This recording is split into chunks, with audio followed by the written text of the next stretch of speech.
All right, welcome to RetireJapan TV, where we talk about personal finance, investing, retirement, life in Japan, and loads of random stuff as well. Hello, everybody. Today, we are going to be joined by a special guest, but not yet. There is a time for special guests, but this is not that time. He's going to join us a bit later. So if you're just here for the conversation with Derek, you can go away for an hour or so, go watch something on TV, and then come back at 9 o'clock when we should be joined by Derek. The reason he's coming in a bit late is because he's not in Japan.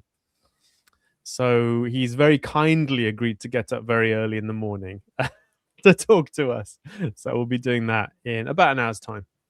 In the meantime, Daniel and I will try to keep you company while we're waiting.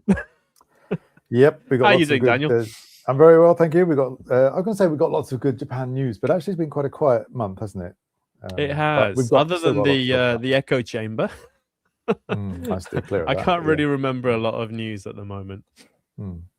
But we will cover a bit, and we'll take questions as well. So yeah, feel free to send in your questions. Yeah. So ask us anything for the next 59 minutes. So we had the typhoon yesterday in Sendai, direct hit, which is quite rare. And as usual, complete squib.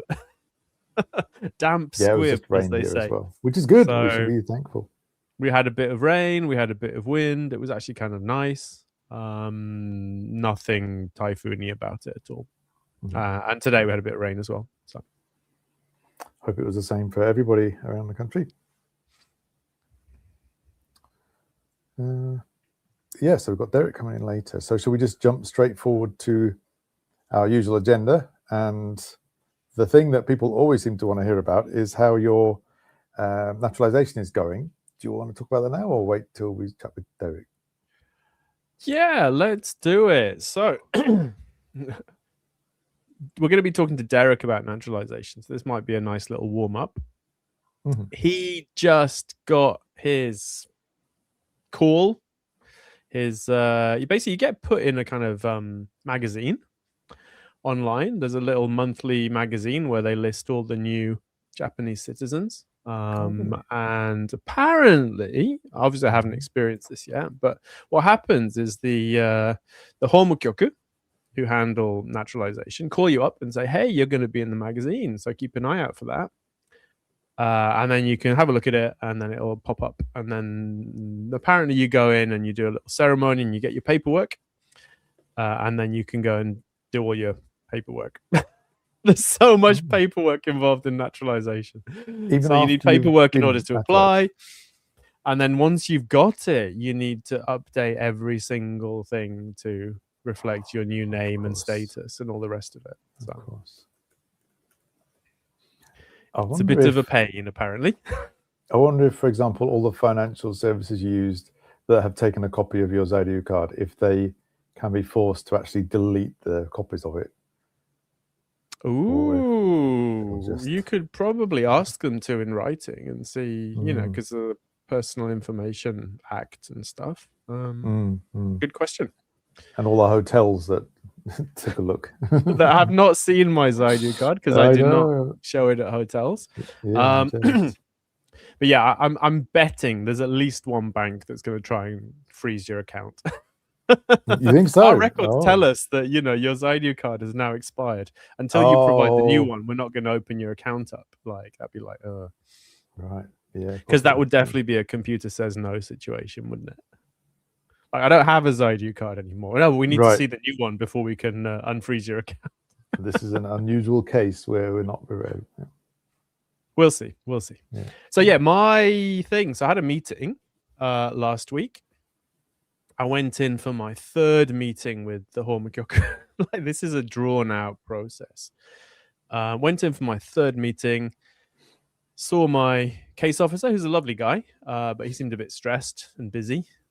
Apparently, because PR is getting so ridiculous in terms of how difficult it is to get, loads of people, it seems, are just skipping PR and just applying to naturalize right now. So It used to take 3 months between meetings in Sendai. So you'd make an appointment and they'd say, oh, the first slot's in about 3 months' time.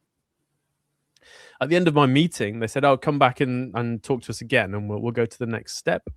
And I said, great, I can probably get all the stuff ready by next week. And they're like, first slot is December 23rd. So it's getting longer and longer and longer. So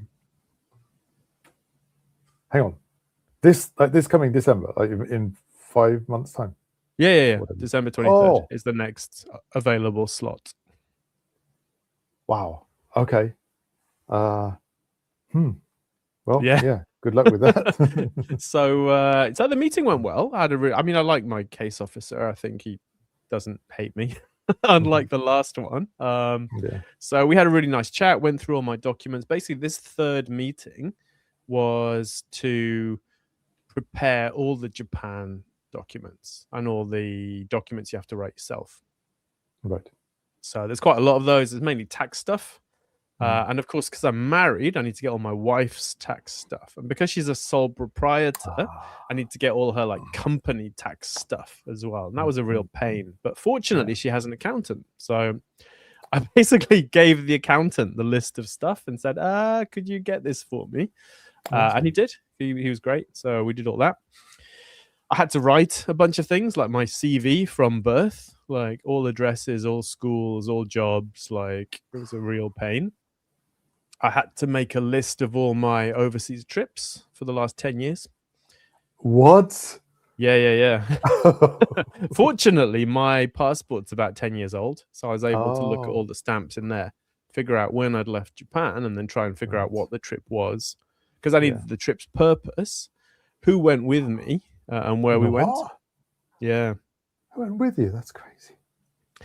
And then I got to the meeting and I gave this to my case officer, and he was like, oh, did I tell you 10 years? I meant 5. I was like, oh, you're kidding. Because of course the first the later one, the earlier ones were much harder to figure out and remember and stuff. Yeah. So it turns out I had 16 overseas trips in those 10 years, right. But only 5 in the last 5. So that's obviously COVID put paid to a lot of trips as well. Oh, right. Yeah. About 2021 to 2023 or so, we didn't really go anywhere at all. Yeah. So What a hassle. But there was a hiccup. So I presented all my paperwork, and my case officer was like, great, this is all fine. You've done everything I asked you to do, but the rules have changed since April. So I had my last meeting in March, right? So from April, they changed the rules. We need a whole bunch of new stuff from you. So we need more proof of payment of like health insurance, and we want your entire pension record and your wife's. And these are easy to get because they're certificates. So I was able to go in the same day and get all this stuff. And then he said, and we need 5 years worth of local inhabitants tax certificates. So we need certificates of you not being in arrears, and also a certificate that shows all the money that you've paid. And both of those you can get from the local tax office. Oh, I see. Okay. All right. And then he said, we need 5 years worth of proof of when you made the payments. And this is not available from the tax office. So the tax office don't issue that kind of certificate. So I went to the tax office and said, can you help me with this stuff? And they're like, yeah, we don't do that. So you'll need to, have saved all your Konbini receipts for the last 5 years. And so will your wife. And basically we don't have that. So I'm hoping that the Homokyoku is slightly more flexible than immigration. Because at the moment, immigration does the same thing. Except that with immigration, they want any kind of excuse to refuse your application and get it out of the to-do list. Right. So for immigration, not having being missing a single receipt means you get rejected for PR at the moment. So I'm hoping the Homokyoku is a bit more flexible with that, because I can't get this proof. So I'm going to go in December and say, here's everything you asked for apart from the receipts, which, we don't have. And obviously I can't magically make them appear having been told about it 5 years too late. Yeah. Do they mean the little blue envelopes that you get and through the year, and you need to keep every one of those basically? No, they want to know what day you paid it on. Right, that'll be on the stamp in a little if receipt you thing. paid it at the convenience, or if you did it by bank or some other way. Oh, right, because some banks, I think my bank only keeps up to 2 years of statements. If you want to go back further, then you have to do a special request or something. So I'll go in December and say, hey, here's all the stuff apart from the thing that's impossible to get. And if my case officer says, well, you're not going to get approved then I'll just wait 5 years, collect my little receipts, and then reapply in 2032 or something. Yeah. So this, and in the comments, foregone conclusion, hello, I think we missed you last time, good to see you. Says, take photos of all your payment receipts with the date in them. And they got rejected because of that, but applied again after the reset of 5 years for PR for naturalization. It might be going up to 10. So yeah, at the moment it sounds like it's 5 years. Whether they'll make that 10, I don't know. But it sounds like you don't need to have the original, just the photo will be okay, because they just want the date. They don't actually want the piece of paper. Well, they want proof. So I mean, if you just had a piece of paper that had you wrote down all the dates, that wouldn't be enough. But I guess, a photo of the receipt would be equivalent to the receipt, I guess. Right. Stuff. Wow. The only problem is that, so the worst case scenario is they say, well, why don't you apply anyway? And I apply and it gets rejected for that reason. Right. I lose all my paperwork. They don't give it back. Oh. So you have to submit the original documents. So birth certificates, marriage certificates, whatever. And if your application is rejected, they just shred it, I guess. So you have to get all those documents again, which is not the best with the UK. Is it worth you asking that at your next meeting? Like, I haven't got these things. I will ask. Yeah. Oh, so that was a bit of a downer, really. I was kind of like, that's not great. So close. Yeah. On the other hand, so I think it's better than the flip side. If you had been diligently collecting 5 years worth of stuff and then you'd gone and they said, oh, actually, the rules have changed. We actually want 10. That would have been a nightmare. But it sounds like it was the other way around. You had 10 years worth and he said, oh, actually, we only need 5. Right. Not the rules have changed. No, he made a mistake, didn't he? He said, oh, did I say 10 years? I meant 5 years. That's better than it being the other way around. Yeah. But that was just for trips. So. oh, I see. Okay. That was just like, a couple of hours with, searching through my email and calendar and stuff. Right. Oh, blimey. I mean, sorry, I'm laughing because it's just getting quite ridiculous. But we're all with you, Ben. You're blazing the trail for everyone else. At least I don't need it, which is the only positive point. Yeah. If this was necessary for some reason, this would be like the end of the world. Because it's a little side hobby kind of quest. It's fine. It's almost funny. Almost. Yeah. Not really. You're helping everybody out. Yeah. We're getting lots of comments and questions about this. Let's go through some. Somebody asked, is this for naturalization? Yes, it is. So non-naturalizations, questions we will come back to in a second, but first of all, sort of on topic ones, 10 years, I thought it was 5 years. Yeah, it's 5 years, but foregone conclusion says they are discussing possible change for 10 years worth of stuff, I think.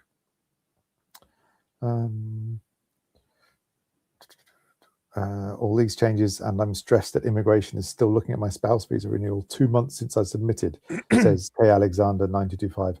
I think 2 months. That's across the board. Yeah, it's not unusual. So like my wife has teachers that, need to renew their visa, or need to change their visa, or need to get like special permission to work, and everything's taking 5 times longer than it used to. So I really get the feeling immigration's completely overwhelmed. Like, they said they're going to hire 200 people, but I don't think that's going to make any difference. They need to hire like 2,000 people. Yeah. Tommy MFD says basically you've got to, from now until December, you have to be squeaky clean. I think beyond December probably, until it's actually done and dusted, and then still got to carefully. But yeah, I got my driving record the other day. Oh, so I had to get 5 years worth of 5 years of records. Like a credit record. Amusingly, yeah. They spelt my name wrong. Oh, no. So I'm not entirely sure what that means. and they shouldn't have, because they're looking up my records. So the records should be under my driving license, which presumably is not spelt wrong. But they changed an H to a W. So somebody just clearly copied it. But check it out. Safety driver, gold card. Safe driver. And so this is basically Mujiko Muihan no Sho for 5 years. I was this close. Oh, really? Check it out. This is going to be the YouTube thumbnail. Yeah. I want that. My wife's had gold for ages because she doesn't drive much. And I've been blue for ages. And then I thought I'd got it last time. And then it turns out, though, there was one thing.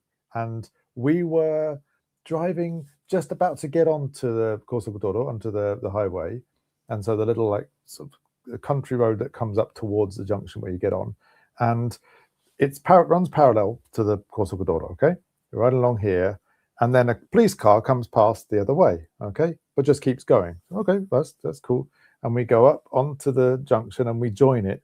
And just after joining, there's a police car on the Kosokudoro, like the side of it, who pulls us off to the side and says, I think your passenger in the back is not wearing a seatbelt. Oh, what? And yeah, we'd just been somewhere. Our son in the back had forgotten to put his seatbelt on. He's usually pretty good, but he just forgot. And they must have spotted it driving past us. And there's a short little exit road, for service vehicles that they went on and pulled us over. It wasn't my fault. So I didn't get a gold license. So unlucky. My wife got busted for that once. She was giving a lift to a student. And so the student got in the car and she pulled out of the parking lot before they put their belt on. And the police just happened to be driving past and be like, so your passenger's not wearing a seatbelt. You're busted. Wow. just out of the car. Seconds.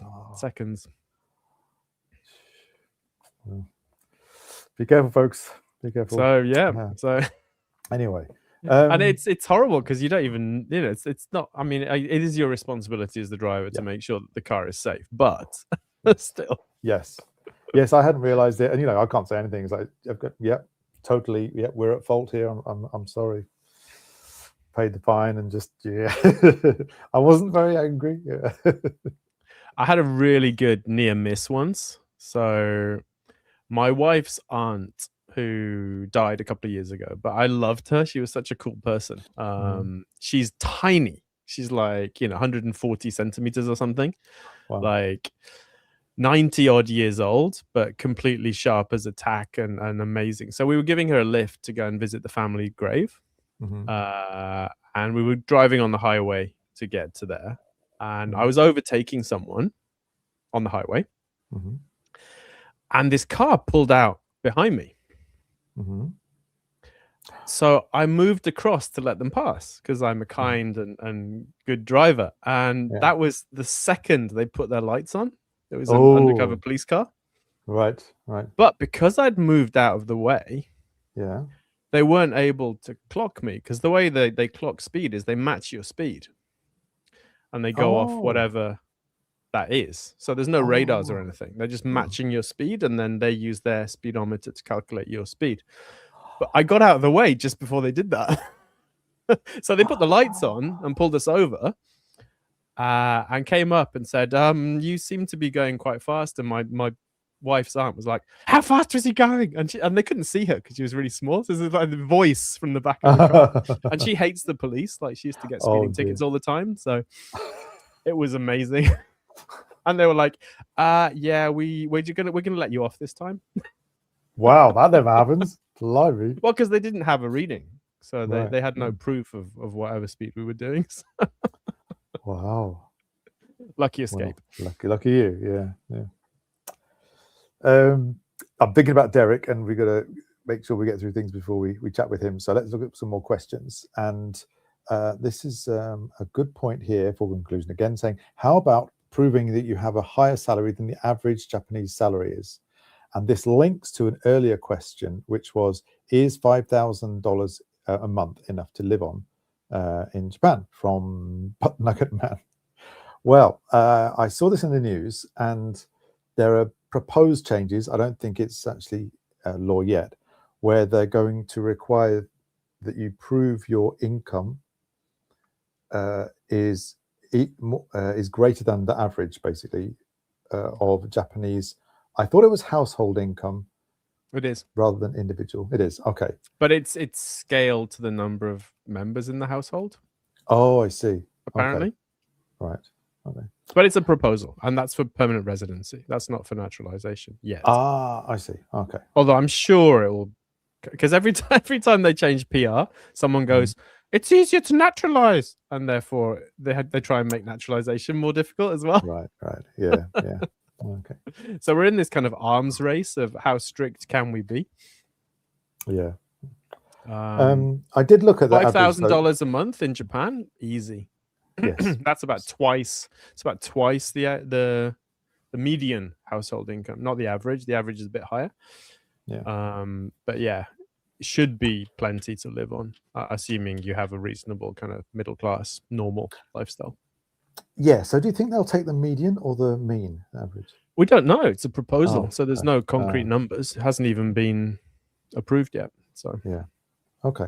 So I did look at some statistics from the what is it, Kokumin Seikatsu Kiso Chosa, like the official survey data from 2024, and I might have got a bit of help with AI researching this.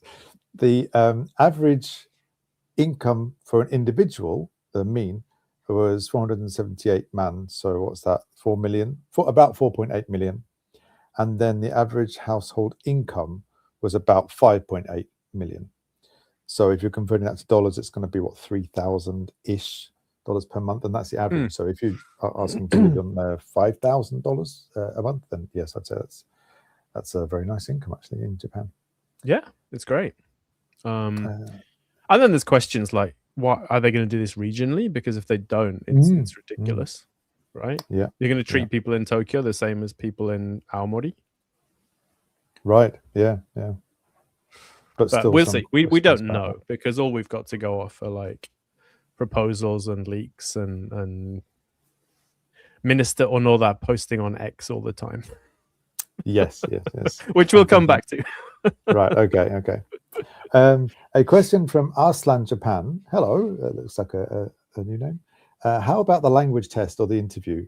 Does that happen at the later stage, or have you done that already yet? Well, it depends. So if you use a lawyer, you don't really have much contact with the Homokyoku. So basically, the advantage of using a lawyer is that the lawyer knows what documents are required and can help you put it all together. So if you use a lawyer, your first contact with the Homokyoku is when you actually apply, which is what I'm going to be doing in December if I'm lucky. That's my 4th meeting, and it's taken over a year. Wow. So because I'm DIYing it, my first meeting was to go and chat to them and get all the information. Right. And in that meeting, I had to fill out some forms in Japanese. And obviously we had a chat for each of these meetings takes like 2 or 3 hours, by the way. Wow. So far, I have spent about 10 hours talking to my case officer about all this stuff. And in the first meeting, he said something like, "Oh, your Japanese seems fine." So they've ticked a box in the screen. Which I hope means I'm not going to get a formal Japanese test. I think my Japanese is fine, except for handwriting kanji. Because I never do that. You know, if I ever have to write Japanese, I type it. I either type it on a computer or I type it on my phone. The only time I handwrite Japanese is when I'm filling in a form at the doctor's office or at the ward office or something, and I'm writing my address, which I can do. I'm quite good at writing my address now. Yeah. But anything else? And technically, the language requirements for naturalization is to have the language ability of a 3rd grade elementary school student. Oh, that's not that high, which is fine. But the handwriting ability of a 3rd grade elementary school student, which is, I'm not there. You know, if someone said, hey, please write a simple essay about something without looking stuff up on your phone in kanji quickly and fluently, that's not going to happen. So I really hope, I can just imagine, the interview, they're like, oh, let's do the language test now. I'd be like, but so I'm hoping that's not going to happen. It's entirely up to your case officer whether there is a test and what kind of test they do and so on. I've heard normally they ask you to read stuff, and it's mainly hiragana with some kanji, which is more difficult because if you've ever tried to read hiragana like a storybook or something, it's really hard because there's no visual cues, right? Yes, it's much easier to read kanji. Yeah.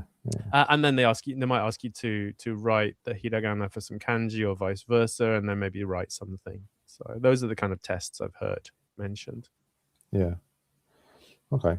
So hopefully you're through it, but hopefully there's no language test. Yeah, we'll find out. I mean, I do have JLPT 1. I do have Kanken 7, which is the 3rd grade level Kanken. Kanji Kente.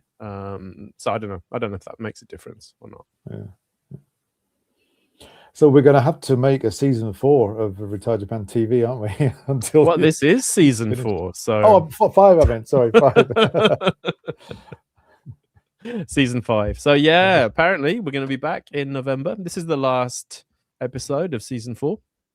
We'll have to go up to season 10, I think, by the time you're naturalized. Yeah, if we want to get to the end of the naturalization journey. Yeah. But yeah, season 5 will be back in November with more stuff. Yeah. Kuro Testa says, was there any other change on any other types of visa, or was it just PR that have been changed recently or proposed changes? Well, the specialist in humanities engineer visa now has a language requirement if your job involves a language. So if you'll be using a specific language, not just Japanese, say you were doing customer support for Chinese customers or something, you'd have to prove Chinese proficiency. Or if you're dealing, if you're doing general stuff with Japanese, you need to prove Japanese proficiency. Oh, okay. I didn't know that. So that was new. No, I don't think there's any other specific changes, although they're talking about having caps on people now, both on number of visas issued, but also having this cap on how many foreigners can live in each area, which seems really tricky to police, maybe. I mean, what are they going to do? They're going to start telling people they have to move now. Right, yeah. Sorry, there's too many foreigners in Sendai now. You have to leave. I don't know. That's another proposal. Doesn't sound workable to me, but yeah. So sticking with the naturalization then, Naski HK07 asks Ben, why do you want to apply for naturalization? What do you see as the benefits? Now, this is going to be probably different for different people, but in your case. Absolutely. So for me, there's no practical benefit. I've got a friend who I used to work with here in Sendai. He was Jamaican. I found out he naturalized recently, so congrats to Kevin. But for him, there was a practical benefit because with a Jamaican passport, it's quite hard to travel to a lot of countries. You have to get visas and so on. Sometimes that's expensive. Sometimes you don't get the visa, so you have to cancel your trip and stuff. So having a Japanese passport was a big upgrade in terms of travel. For me, I'm British, so the British passport, Japanese passport, they're similar in terms of visa-free access to places. So no advantage there. The differences between permanent residency and naturalizing, becoming a citizen, you can vote. You have the right to live in Japan as opposed to permission. And currently, there is no mechanism to revoke citizenship. That may change in the future. I don't know. But especially with the government now talking about, expanding the range of situations where permanent residency can be revoked and so on. For me, I've been here 26 years. I'm not planning to leave ever. This is my home now. So becoming a citizen just seemed to make sense for me. Yeah. But it's definitely a personal kind of emotional decision as opposed to a practical decision. I don't need to do this. I'm not in any rush to do this, which is why, if I can't do it because of paperwork and I have to wait another 5 years, that's fine. I'll just wait another 5 years and do it then. Yeah. So, no worries. The other side of that, so we're kind of similar, I think, in how long we've been here. And I have permanent residency, and I'm quite happy just to stick with permanent residency. I don't feel the need to go for naturalization.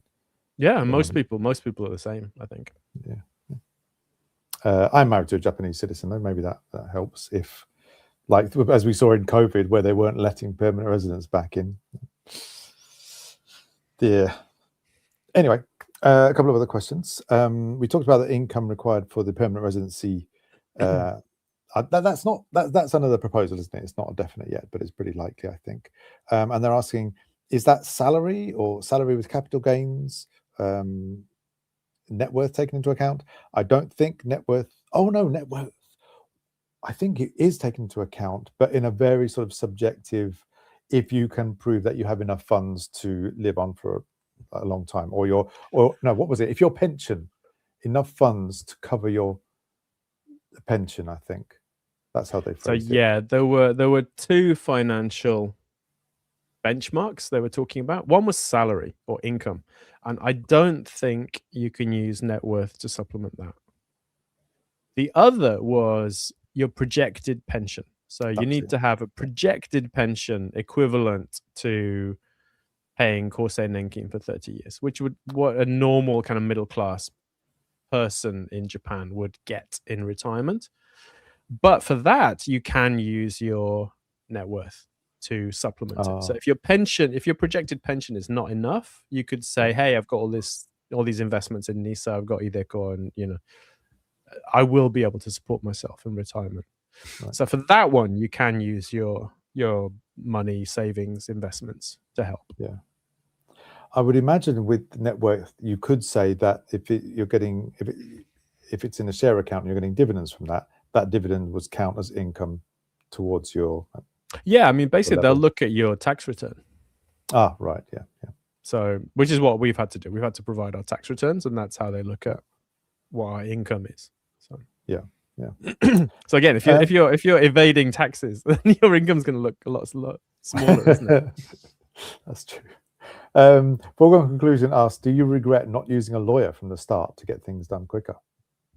Not at all. So I've actually enjoyed the process. Weirdly, I like chatting to my case officer, and the whole experience, all this stuff that I have to get and write and figure out. It's kind of like, when you kind of look at your family history or something, you're kind of learning about stuff or thinking about stuff. So for me, this has been a real kind of trip down memory lane. So no, I've enjoyed it. I've enjoyed the process. I mean, it's been time consuming, and this last hiccup was a bit kind of annoying. But no, I've enjoyed it. So yeah, I wouldn't.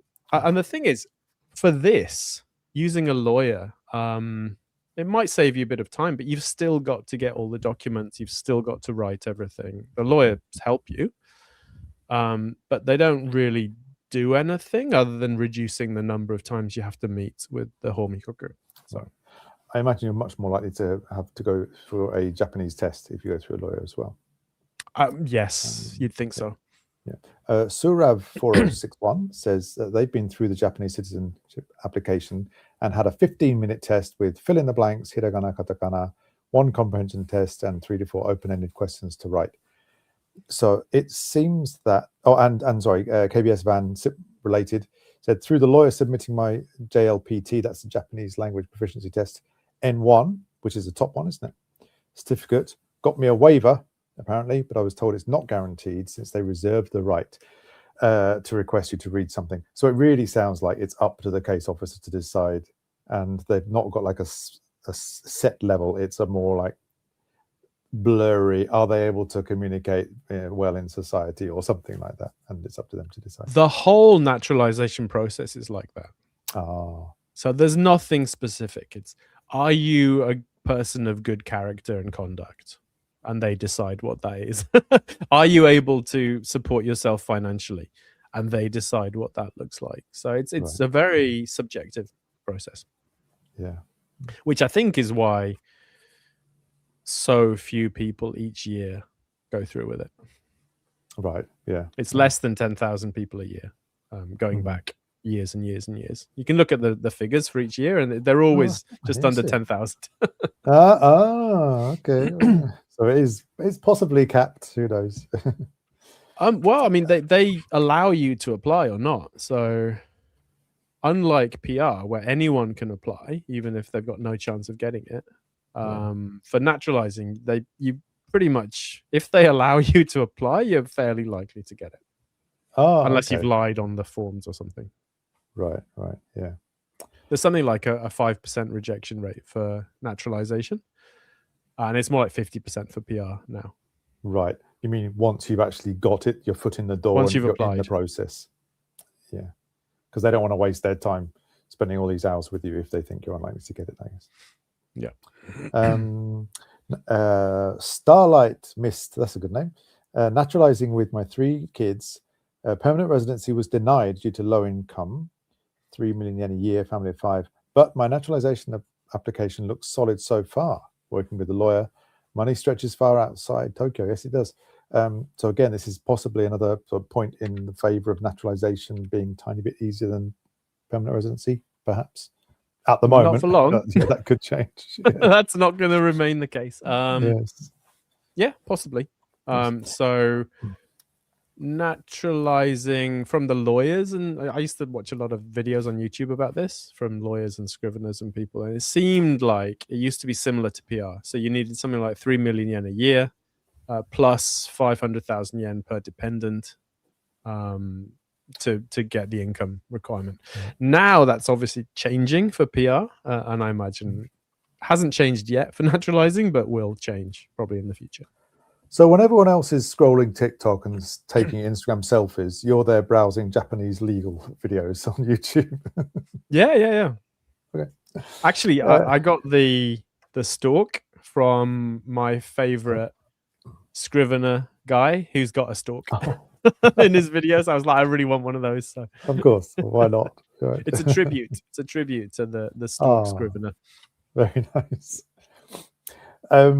Gaidai Joan, again, hello, is asking a follow-up question about that, the net worth and how much you've got for this income limit, or no, it's not a limit, is it? It would be a floor for permanent residency. For projected pension, how do you calculate that? If you have 850,000 USD invested in open brokerage, can that be considered? Who knows? I think it's completely up to them. I guess so, yeah. I mean, for the way they look at your projected pension is they go to your pension records and look at your projected pension. And then if that is too low, they would then say, what have you got in terms of investments? $850,000 is roughly twice or 3 times what the government recommends people have. So I think that would be fine, just as a guess. In the meeting I had this month with my case officer, I had to provide all my financial accounts. So for the first time, he saw what we had in terms of savings and investments, and he was a bit surprised. So he said, yeah, you seem fine on the money front too. Okay. He said. Yeah. Right. I think we've exhausted that topic.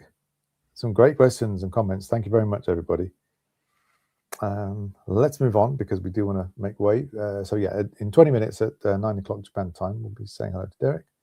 And what else have we got? I have a quick money quote that well, it's not necessarily a money quote, but I tried to find a quote that I like. This one is from Jim Lavelle, who says, there are people who make things happen, people who watch things happen, and people who wonder what happened. So as you're planning your finances and your retirement fund, please try not to be the people who wondered what happened to the pension. Absolutely. Right. So next news. We don't have much news. August is a pretty quiet month, I think, because of holidays and stuff. But one thing we did notice, and I saw somebody mention it in the comments earlier, unusually, the US and Japan both took action to support the yen in the US dollar exchange rate. Normally, it's just Japan who will sort of do it quietly, and then afterwards they'll say, "Oh yeah, last Thursday we may have done something," but this time the US joined them by putting a lot of money. It did send the dollar yen from, it was about 163, I think, down to initially 156, and then up a bit to 158, where I think it roughly is now. But the market's just going to, well, in my opinion, it's going to go back up to the level that it was slowly. So it seems like a temporary. It's 159 right now. Okay. So it works, but I think I give it a couple of months, I think, looking at past occurrences. The other bit of news I had, so I like investing in individual stocks because I find it fun. From a practical point of view, personally, I would do regular index funds if I want to like be more secure with my finances, but I can't help but enjoy individual funds and research and stuff. And I was looking at this exchange rate thing, and this past week we've had a load of companies doing their quarterly results announcements, and quite a few have jumped up. Toyota, for example, and a lot of it, the reason was, or one of the reasons was that the results were better than they had predicted, because for their annual predictions, or like they have a base US dollar Japan rate which they use for their annual predictions. They tend to be pretty conservative. Surprise. And so in the case of JAL, for example, they have a base rate assumption of 150 yen to the dollar. Obviously it's higher than that right now, and if the rate is wildly different from that, then they're going to make a bigger profit or a lower profit than they have predicted based on that 150 yen assumption. So that's why we saw quite a big jump in results for companies over the past week or so, and therefore the stock market went up quite a bit because they assume a very conservative exchange rate. And I looked into that a bit more, and there is a page if you're interested.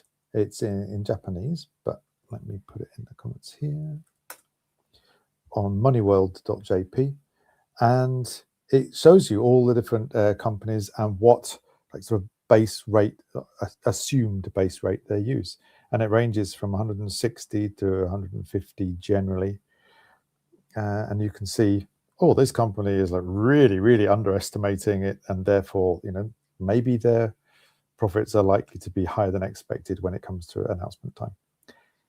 I did get AI to help me do a bit of back testing, and it didn't seem to come out with anything that could be really used as a strategy, but it's still interesting to see. It's really interesting. So you got people assuming it's going to be 140 on this list. Well, is it 140 on there, really? Wow. There's a 140 for JMax. I don't know what JMax is or does, but and then there's people assuming 160 as well. Mainly the 160 seem to be producers who are probably factoring the worst case scenario for importing raw materials and stuff. Right. But yeah, it's really interesting. I wouldn't have thought of that. Like, it's a real kind of second order effect kind of thing, isn't it? It's not investment advice, but it is an interesting thing if you're like looking at individual stock companies and investing. Right. So related to that, Gaidai Joan is saying that my understanding is that the US wants to defend US bond rates from sell-offs, dumping US euro reserves to entice the Bank of Japan and the Ministry of Finance to hold on to their dollars until the new fiscal year starting the 1st of October 2026.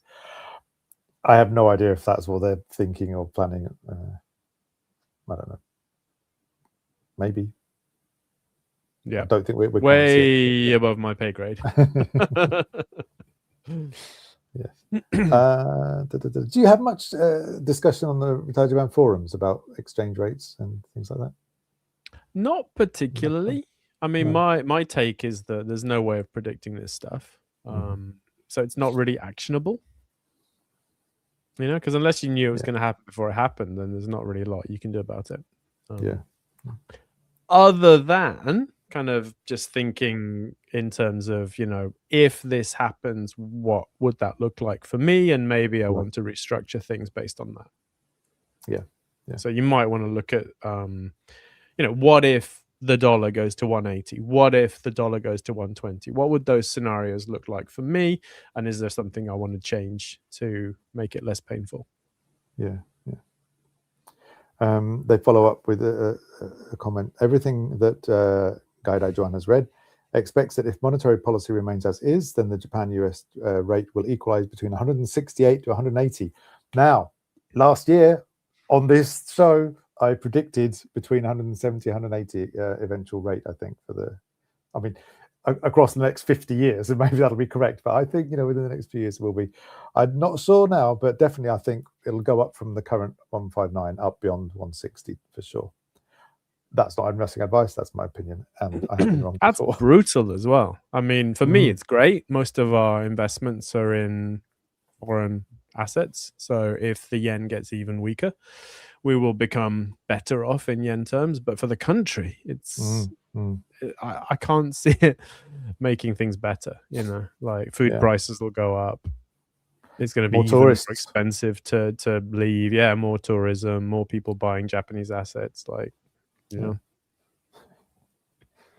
So I'll get through some more things here quickly. Media. I have one recommendation that I've been enjoying recently with my wife on Netflix. It's called Beef. I don't think it's a renew. It's from a few years ago. There are now 2 seasons out, and we're enjoying the second season. It's called Beef, BEEF, but beef in the sense of grudge rather than beef the meat. It's based in America, but there's a lot of Korean influence in it. I think because the director is Korean, and it's very good. It's typical kind of Netflix. Sometimes things are quite dramatic. They like to put some big surprises in there, but yeah, it's really got us hooked.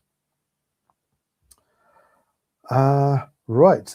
Shall I jump onto the money tip, or do you want to shout at some clouds?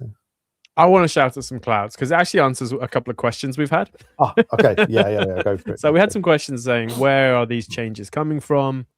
Why is this happening? So for me, it seems like this is all social media driven, right? So I mentioned Minister Onoda, who is the Minister for peaceful coexistence or something. Basically, foreign policy. And she seems to be posting on X all the time. So she's posting, these are the new proposals. Here's what we're discussing. Give me some feedback. And of course, the people on X, this isn't a, reasonable slice of society. This is where all the right-wing people go to shout at things, right? So she's getting a lot of feedback from a very specific group of people, and it's kind of turned into kind of echo chamber. And it reminds me of what happened to Elon Musk. So if you remember, Elon Musk used to be quite a respectable character. He was developing electric power. He was thinking about, the future and helping humanity get better at things and so on. And then he discovered Twitter. And since getting on Twitter, which he ended up buying, he liked it so much, he's just gone insane, right? I mean, the stuff he says and posts now is just seems completely divorced from reality. And a lot of that, I think, is the reinforcement effect. Like, I've got some friends that went online and became strange, right? They got really deep into Facebook and just ended up with a different view of reality than I have. Really? Because of all the stuff that we're seeing online. So I think the social media companies have so much responsibility for all the problems we've got with politics, with society, with people being like angry and frustrated and lonely and so on. Because if I look at my daily life in Japan, it's great. I love it. People are lovely. People are so nice. I have these great interactions with people all the time. I pretty much never have a negative interaction with anyone ever. And then you go online and it's all like, everyone hates foreigners and 50% of Japanese people want to get rid of all the foreigners. And I'm like, I'm not seeing this. I only see it if I go online. If I don't go online, life's great. And I think the government is somewhat cynically surfing this wave because it gives them an appearance of doing something, even though they're doing something to address problems that I don't think really exist. All these things that are supposedly problems don't seem like a huge problem, you know, and they probably don't require these huge sweeping changes to fix them. Yeah. So there's the thing about foreign residents receiving welfare in Japan. So seikatsu hogo, Right. which is welfare, right? It's financial support for people who are in difficulty, right? And foreign residents are not entitled to welfare in Japan. It's just driving me nuts. So we're not entitled to receive welfare in Japan. You can receive it at the discretion of local authorities, and currently something like 60,000 households with a foreign head of household are receiving seikatsu hogo in Japan. However, the vast majority of these households are Zainichi Koreans who were born in Japan, lived in Japan their whole life, were not allowed to pay into Nenkin, and therefore now, in old age, are in financial difficulties, and so local authorities are choosing to help them out financially. These are not normal permanent residents who have come here and decided to go on welfare. And so this problem is going to disappear by itself in like 10, 20 years time, because all these people are going to pass away. So there's no need to bring in all these like income requirements and things for PR, because it's not addressing the same problem. It's just showing that you're doing something. It looks good, you know, people, and it just surprises me how much energy and effort the government seems to be putting into this compared to things like, you know, the cost of living or people's wages or infrastructure, things that really matter for the entire country. So it's basically, it's something that's easy to do that has very little kind of political downside, because all the people affected can't vote. So yeah, it's basically a social media driven thing, I think. It's just easy for them, I think, isn't it? As you say, we can't vote. It is. Like there's no downside to doing these things, other than I think down the line it's going to have an impact on Japan as a destination for people who come here to work. Right. Don't know if you remember the nursing visas. They had this nursing visa where they were like, yeah, you know, if you pass all these really high hurdles, you can get a nursing visa to come to Japan, and we're going to have like 60,000 of these things, and something like, you know, 200 people applied. Yeah, because it was just ridiculous. And nurses can go anywhere, right? They can go to the US, they can go to Europe, they can go to Australia. They don't have to come to Japan. Yeah.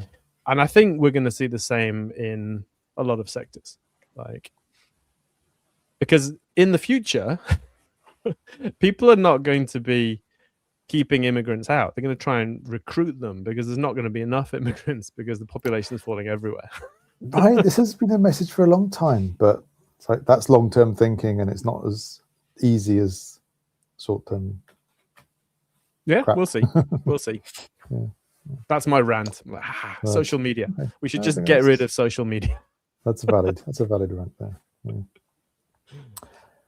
Yeah. I'd like to just address a question from Mandrade 2020 earlier. Thank you for commenting here. And they're pointing out an advantage of naturalization. So Mandrade 2020 is non-Japanese with a Japanese wife, and their understanding is that if you die before your Japanese wife, the family court will follow the inheritance laws of the home country in their state, the US. So in the case of Mandrade 2020, their sister or children will receive a large chunk of assets equal to what the wife will receive. Whereas if you're naturalized, your wife will get everything. Is that correct? It depends on what your home country says. I imagine if you make a will, you can do whatever you want with your assets. Right, okay. So I would recommend making a will in that case. So I made a will a couple of years ago. I've got a blog post about making a will in Japan. I think it's pretty easy to make a will in the US if that were the case as well. So I used to have a UK will back in the day. I made it online. It cost something like £15. But now I have a Japanese will, which supersedes the UK one. So yeah, okay. And right, just before we welcome Derek anytime now, I just want to go into today's money tip. Money tip. Thank you. So I'm going to have to be quick, but basically this one is for people who are interested in buying a car. Right now we have a weird phenomenon where you can get a new car cheaper than you can get the same car used. And this why applies is to that? various manufacturers, but because of all the subsidies. And in particular, this is for EV cars. So the government is very keen, to support the car makers, but also for people to electrify and to buy electric vehicles. So there are subsidies for buying an electric car. I think there might be a condition where you have to buy the home charger as well. Not sure about that. Or if you get, I don't know, speak to the dealers where you're interested in buying a car, they'll be able to explain it better. But if you've been putting it off, then now's a good time to look into it. Not only that, but certain car makers might have better subsidies because of various dealings behind the scenes. For example, Tesla has got a very big subsidy right now because I think of certain pressure from the US that, hey, Japan, you need to sell more American cars over there. And so therefore, American cars, and Tesla is obviously one of the biggest at the moment. I think maybe Jeep as well. The subsidies on electric Volvo, for example, is a little bit less than with Tesla, I think, because it's not American. But even for Japanese cars, so you can get a Nissan Sakura. Small EV, $3,500. So what's that? 560,000 yen new after all the subsidies. That's insane. That's so cheap. I have a link here. It's behind a paywall, I'm afraid, but you can sort of catch up some stuff there and look into it if you're interested. Yeah, if you're looking for a car, it's worth looking at a new one if you're, or at least compare the prices. If you just assume you can't afford a new one, maybe that's not the case right now. I would definitely get an electric car if I had somewhere to charge it. So that's the flip side in Japan. The infrastructure is a little bit lacking, especially for mansions and apartment blocks and things. People are renting. So like our mansion doesn't have any parking spaces that have chargers. Although I will be the president of the mansion committee in a couple of years' time. So at that time, I will try and push to get some chargers installed. Great. There should be subsidies for that, right? I'm not sure if there are, but you would think so, actually. If there's subsidies for buying, you would think there'd be subsidies for the charging spots as well. Laurie in Japan, hello, said Tokyo electric vehicle subsidies are insane. So we're not in Tokyo, we're in Kanagawa. Subsidies are good here, but yes, I've heard subsidies in Tokyo are good, not just for electric vehicles, but I think for things like home insulation and stuff like that, Tokyo seems to be pretty generous with their subsidies at the moment. So, but yeah, it is different depending on where you live in the country. So speak to the dealer that you're potentially buying from, and they can let you know what your local situation is. All right, and with impeccable timing, I think Derek's here. So let's welcome the main event to the stage. Shall we let him in? There we go. Yes, right. Derek. Hello there. Hi there. Welcome back. How are you doing? I'm good. How's everybody? What time is it over there? It is going on almost 6 a.m. Oh, dear. Wow. We are so grateful that you're joining us at this ungodly hour. No problem. It's a good impetus to get up, right? Yeah, we appreciate it. Definitely. I hope you've had your coffee. I've got it right here, my U.S. gas station coffee. That's U.S. size, that is. That's a small in the U.S., right? It is. No, it's an M. Sorry, it's an M, but it's a it's a bucket. Awesome. All right. Thank you so much for coming on today. Sure. We've been chatting with the audience a little bit so far. I've been trying not to whinge too much. Great. But you're always a ray of positivity. So we really want to talk to you about some of this stuff. Excellent. Starting with your experience of naturalizing, because everyone's sick of me talking about my experience of trying to naturalize. Mm-hmm. We'd like to talk to you about yours now. So Great. I think the first thing is, why did you decide to naturalize? That's the first question I get asked every time. So let's see if you have a different answer. Well, my reason more than anything is just that I plan to live in Japan pretty much permanently, and so my thinking was that the only way to be a complete citizen with all the rights and so forth is to naturalize, obviously. So more than anything, it was that. Yeah. Okay.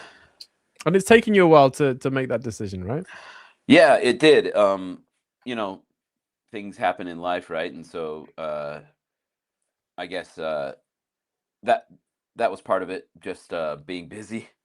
And it takes a lot of time, as you're experiencing, I think, too. It takes a lot of time to prepare the documentation, especially. And you have to have your ducks in a row, right? So, yeah, there was that. There was some, I sort of wrote about it in a blog entry and indicated there too, but there was a time where I was thinking about running for office and after naturalizing, and my wife did not want me to run for office. And so basically, in so many words, your spouse, if you have a Japanese spouse, your Japanese spouse's opinion on the matter is material to the Ministry of Justice's decision. And so certainly that was part of it. Yeah, my wife Knowing, is yeah. kind of blackmailing me on this. She's like, Oh, every interesting. time something happens, she's like, I don't think I'll go to that interview with the Homokyoku. I'm like, okay.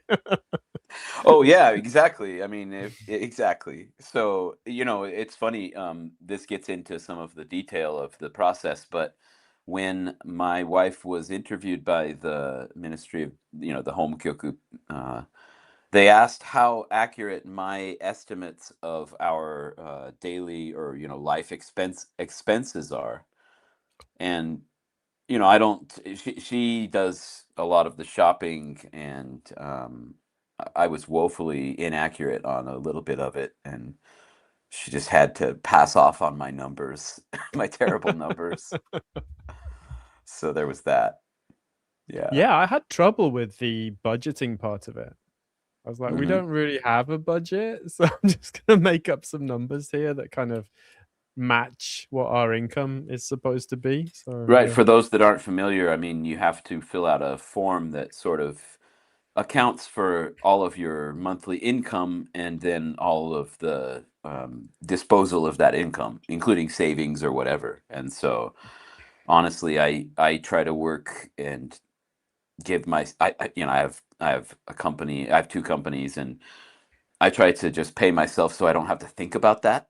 And so it was a challenge to try and say, where does all my money go every month? Yeah. Yeah, luckily there's you can have an other category as well as a savings Yeah. category. So I figured they were not I gonna like that, right? If I was all other, and so yeah. totally. Okay, got a quick question from the chat here. So this is from Lex Miller. Does your decision to naturalize have anything to do with the changes in the US over the last few years? You know, it's interesting. I actually stuck around as a US citizen longer, possibly because I wanted to vote still. Right. As much as the US affects the rest of the world, my ability to very, you know, slightly affect the outcome of US elections was a factor in wanting to continue voting. So take that for what it's worth. Yeah. So But actually, yeah. Yeah. I'm also, though, my early when I first went, there's a long story, but when I first went to Japan in 2004, my intent was to become an expert in Japanese politics and then come back and join the US Foreign Service and be a diplomat for the US. And I started to pursue that course. I worked for a member of the Japanese government as a secretary. And this person went on to be, minister of a couple of different portfolios in the cabinet. But in the meantime, I started to think a little bit more critically about U.S. Foreign policy and decided I didn't want to be on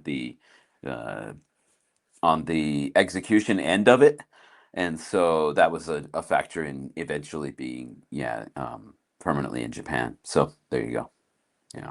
Interesting. I was kind of the opposite. So well, not the opposite, but I was going to go into the secret intelligence service in the Oh, UK. wow.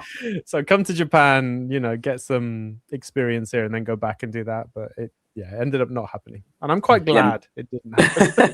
Maybe you still are in that service, though. We don't know. Who knows? It's funny. People asked me too. When I knocked on the door cold of a Japanese member of parliament to be a volunteer and then a secretary, got hired as a secretary later, people always said, "Are you CIA?" And I always say, CIA doesn't hire people who are 164 centimeters tall. Don't worry. And that usually deep cover, gets me off the hook. Yeah. Derek, what's been the reaction of family and friends to switching your passport from the US to a Japanese one? I would say overwhelmingly positive. Oh, yeah. Okay. No one's really taken it negatively. Everyone around me that knows me in the US and especially in Japan is really aware of the way my life's gone and that it's centered in Japan. And so none of that has been a factor, a negative. In fact, my dad, who's a really logical, smart person, basically DM'd me, let's say, and said, I think it's a good decision. Obviously, you've got everything there. So he kind of expressed his support. It was cool. Oh, that's nice. Yeah. 123 Schlep points out, what was the renunciation process in the US? That's a good question. It's interesting because the US does not have an official renunciation procedure established by its bureaucracy, so there's not a form you fill out when you want to renounce your citizenship of the US. When people do it in a way that gets bureaucratic finality, it's because often they want to free themselves of tax, duties and obligations. And so barring that, the Japanese Ministry of Justice also understands that there is not an official process. And so as I've gone through the naturalization, one thing that I've been told multiple times is the Ministry of Justice, the Homokyoku, we understand there is not an official U.S. process to renounce. So please sign this paper that basically says your intention is renunciation. That's all we require. We know there's not an official certificate of renunciation issued by the U.S. or whatever. So, so technically, you could still be American, but you wouldn't have a basically US passport. that's how it works. Basically, the Homokyoku in the end says, sign of your own, on your own honor that you're not longer going to be American. Wow. And it's a big myth, I think, that you have to go through some sort of an official bureaucratic procedure in the US and get some result of that procedure and show it to the Japanese government. That's not the case. Right. Ben, I don't think you've done it yet for the UK side, but there is a official way. There is, yeah. And you have to do it before you are granted Japanese citizenship. So I think if a country has the procedure, they require it. It sounds like on the Japan side. Okay. So once they realize that you're going to get it, once they decide that you're going to get it, they say, okay, now go and renounce your other citizenship, and then the final step will be to provide that proof. So, yeah, they do take account for your country's, your home, original country's, I think, circumstances, so that you don't become a stateless person along the way at any point. And the UK is quite simple. So it's one form. It costs something like £500, and apparently it takes 6 months or so. Yeah. So do you think this is going to change your relationship with the US? Because a lot of people worry that, you know, if they renounce citizenship, then they're going to be treated differently by like border control or that kind of thing. Oh yeah, I definitely anticipate that, depending on how the political influence on those bureaucracies goes, right? There's certainly a lot of Americans have probably experienced entering the US and getting those, couple of questions from people at the border, from officials, right? Such as, what are you doing? What's the purpose of your trip? That kind of a thing. And if I've had it come up that, no, I actually live in Japan and I'm just visiting, even though I'm a citizen of the US. And they'll say, oh, like, why do you live in Japan? I've had that conversation at border control. And it's never been super negative, but I could see how that same conversation could turn negative depending on the things that official is being told from above to watch for, to talk about. But so far, so good. Yeah. Awesome. So the big thing online is that, even if you become a Japanese citizen, no one's going to accept you, and all this kind of thing, which has not been my experience and not been the experience of people I've talked to. But what would you say to that particular comment? It's a funny thing. I've heard that, of course, many times, since 2004, when I permanently started living in Japan. It's funny because the person asking that question or making that assertion is implying a lot of things that don't make sense in reality. They're implying, of course, the complete homogeny of Japanese people and their views toward people who were not born in Japan, let's say, which is a very, I think, erroneous assumption. People in Japan are humans and they all have different opinions about different things. Also, the person who's making that assertion is making an interesting implication about what is Japanese, what it means to be Japanese. They'll never accept you as Japanese. And I guess my reply is, well, what is the definition of Japanese, that I need to be accepted as? Do I need to start having facial features that are the most common in Japan? Or do I need to, like, what exactly am I supposed to be achieving? So it's a really, I think, silly argument is what I'm trying to say overall.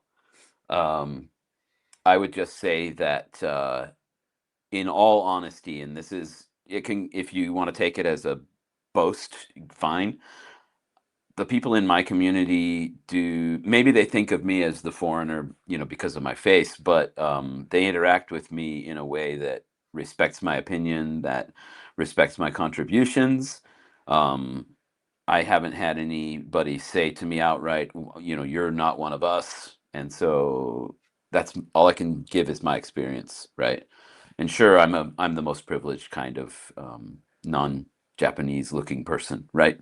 White guys get a lot of the benefit of the doubt in Japan, so I acknowledge that. But if I've probably talked about it, it's on here maybe. I think that your level of contribution is commensurate with the amount of acceptance people give you. Yeah, I remember and you do a lot in the community, which if anyone's interested, go and watch the previous episode we had Derek on. So we talked a lot about your kind of community ties and the activities you do, which amaze me, frankly. No, I mean, I have ADHD, so I just do a lot of things that interest me. The shiny thing that's in front of me is of interest, and so, being in the Shobodan, the volunteer fire, and doing community festival and stuff like that. You're still doing all that? Yeah, absolutely. Wow. And by the way, being in Shobodan is a very big plus toward being approved for naturalization. They told me that outright at home in Kyoku. Okay. Yeah, they were like, festival, but Shobodan is a definite, I think, in their whatever manuals exist for approving a naturalization. It seems that Shobodan is definitely given some weight. But yeah, people have acknowledged those things, and now I'm just interacting with people as another part of their community, and I don't get a lot of "you're not from here" type stuff. Yeah. Yeah, I mean, I personally I can't imagine it, but we'll see. So tell us a little bit about the process, because I've talked at length about what I'm doing at the moment, but we'd like to hear about how it was for you. Right. So you mean like the steps of the process or Basically, something like yeah, just that? a quick overview of what you had to do. Right. Well, yeah, definitely my blog post lays out all of the documents that I can remember being asked to get, but essentially the first step is to set an appointment at your local homukyoku for what they call sodan, a consultation. And right now, it sounds like the demand for people to get those appointments is pretty high compared to the number of appointments available. So get that appointment as soon as possible if you're in a hurry, because I made mine in October of 2024, and I got my first actual appointment in February. So it took a good 3 months, 4 months. And that was even though I had previously started the process and then sort of just let it not continue in the past. Basically, they didn't really count that, so to speak, right? They said, okay, it's a new thing. But I did say I have the list from before, and I think I can prepare all of the documents by the first consultation this time. And that's what happened. So then on Oh, February, nice. So you speed ran yeah, it. yeah, I speed ran it. Well, I speed ran it, and here's how I speed ran it. I set the appointment out in October, and then I waited until February 2nd to finally finish getting my documents together because my appointment was on February 3rd. So ADHD for the win. I pulled an all-nighter, finished translating all of the documents needed, and so forth. And on February 3rd, I brought the stack, and it was literally like a 2-foot stack. And so I did that, and I basically the requirements of the documentation are all centered around proving that you are able to support yourself, that you pay your taxes, that you don't do crimes, and that you are contributing, and you're supposed to just sort of set forth all of the contributions to your, to society. And then you have also a sort of how does your family feel about it? How do people feel about it around you? And you also have to document all of your family members. And that's, I think, an aspect of the process that is from the Cold War, when the majority of people changing their citizenship to Japanese were Zainichi Koreans, who the Japanese government mostly wanted to make sure they weren't associated with the North of the North Korean side. And so you supply all of the birth certificates of your siblings, for example. And in my case, I'm one of 7 kids, so I had to get all of my siblings to go, and each of my siblings had to go and get a birth certificate issued original for me, and that was really arduous for them, I'm sure. Do you get along with your family, basically? I do. I'm really lucky.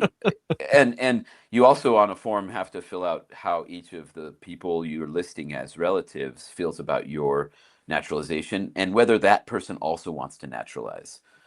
And in my case it was like, no, they're not at all involved with Japan, but I think it's a vestige of the sort of Cold War and the situation that a lot of Zainichi Koreans were placed in by sometimes being forced to be in Japan and then left in Japan but not given citizenship automatically and some of that. So anyway, that was a big part of it. Also, in the case of me having a company at first and then another company later on, had to prove every single thing about those companies as well, that each of those companies was paying its taxes, that it was a legitimate enterprise, that it as my source of sustenance is a viable business going forward. And that was another whole bag of documents. And so it was a lot. It's the main thing. And then I got questions along the way. I was assigned a couple of different sort of case workers. Both were really young. They didn't feel super experienced or knowledgeable, honestly. And I'm getting to the point where I'm saying to young Japanese people, I've been in Japan longer than you, and so it was sort of like that. I mean, these are still national civil service people, so they're very capable, don't get me wrong. But I had this young 30-something Homukyoku employee saying to me, your company financials from the COVID era don't look great. And I'm like, yeah, it was COVID. It was really hard. And I kept paying my employees instead of taking government assistance. I never reduced their salaries. I kept them going. I went, through savings, and I kept the thing going. Maybe that's of merit. But, I had to be really polite about it. Like, I couldn't say, I don't think you know what you're talking about. But anyway, there was a lot of that as well. Yeah. Yeah. Wow. But as far as specific other parts of the process, there's the if you have a Japanese spouse, maybe any spouse, I don't know. There was the spouse interview again, where they make sure that your spouse is on board. They make sure that your estimates of your life expenses, your daily life expenses, are generally accurate, and that sort of a thing too. That's what it sounds like. What my wife was asked. Yeah. Okay. Nice. And it was separate from me. I had to sit outside the room while she did that, by the way. Oh. So make sure you get your story straight with her before she goes in. Yeah. More importantly, like, get her in a good mood. Like, go out for dinner and get some stuff. Absolutely. Yeah. So you had the interview. Mhm. Did you have any kind of Japanese test in the process, or were they... So when I did my first, when I went, okay, so I actually back up.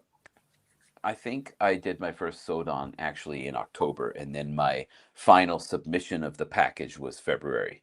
So when I went in for my October Sodan, that was where an older, more experienced Homukyoku fella interviewed me briefly, actually pretty extensively. And he at that time said,